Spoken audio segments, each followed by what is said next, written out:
অধ্যায় ৩। ফরিসীদের মধ্যে নিকোদিম নামে যিহুদীদের একজন নেতা ছিলেন।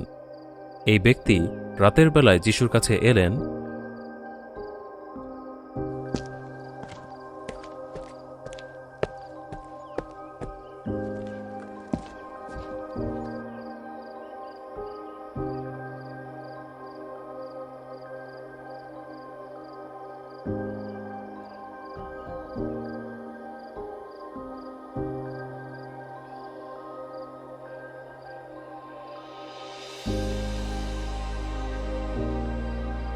গুরু, আমরা জানি আপনি ঈশ্বরের কাছ থেকে একজন শিক্ষক হিসেবে এসেছেন, কারণ আপনি যে অলৌকিক কাজগুলো করছেন সেগুলো ঈশ্বর সঙ্গে না থাকলে কেউ করতে পারে না।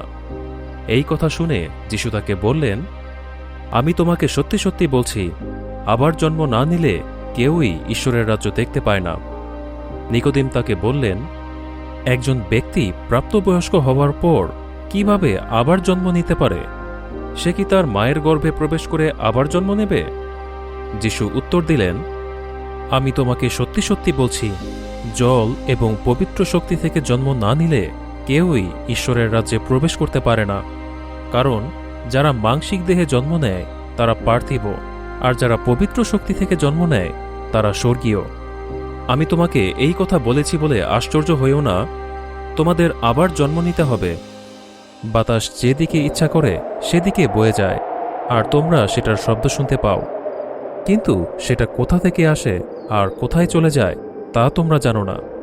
যারা পবিত্র শক্তি থেকে জন্ম নেয় তাদের ক্ষেত্রেও একই বিষয় সত্য।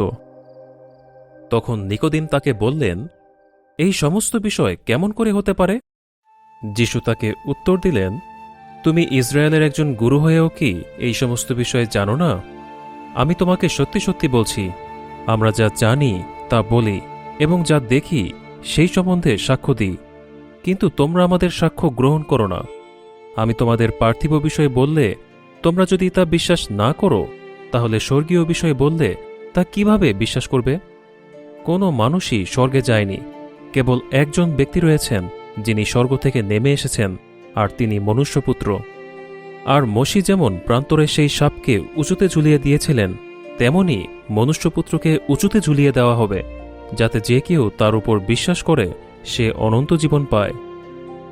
কারণ ঈশ্বর জগৎকে এমন প্রেম করলেন যে নিজের একজাত পুত্রকে দান করলেন, যাতে যে কেউ তার উপর বিশ্বাস করে সে বিনষ্ট না হয়, বরং অনন্ত জীবন পায়। ঈশ্বর জগতের বিচার করার জন্য তার পুত্রকে জগতে পাঠাননি, বরং তার মাধ্যমে জগৎকে রক্ষা করার জন্য তাকে পাঠিয়েছেন।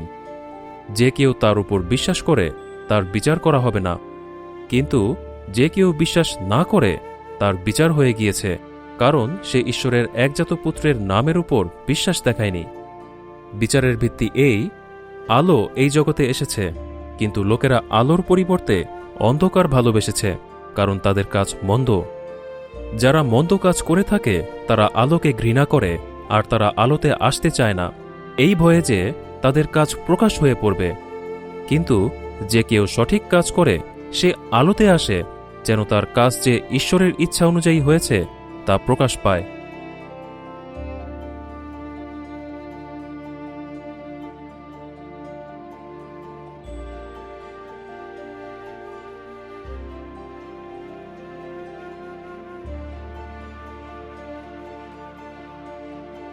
এরপর যিশু এবং তার শিষ্যেরা যিহুদিয়ার গ্রামগুলোতে গেলেন, আর তিনি সেখানে তাদের সঙ্গে কিছুদিন থাকলেন এবং বাপ্তিস্ম দিতে লাগলেন। আর যোহনও শালিমের কাছাকাছি এলাকা ঐননে বাপ্তিস্ম দিচ্ছিলেন, কারণ সেখানে অনেক জল ছিল, আর লোকেরা তার কাছে আসছিল এবং বাপ্তিস্ম নিচ্ছিল, কারণ যোহনকে তখনও কারাগারে বন্দী করা হয়নি।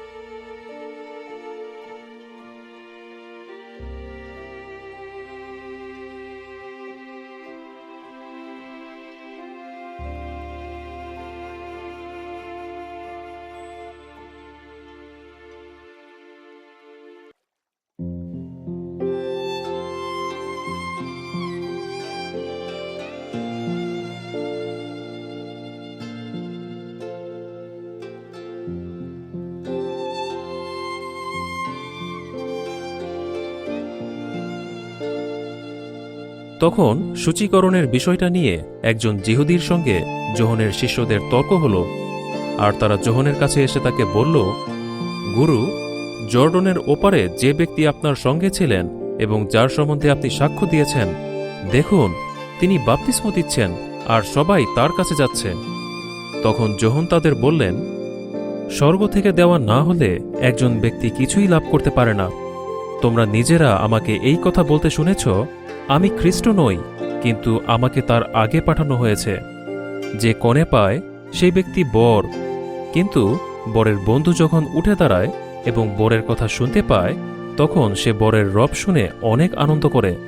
তাই আমার আনন্দ পূর্ণ হল। তাকে বৃদ্ধি পেতে হবে, কিন্তু আমাকে হ্রাস পেতে হবে।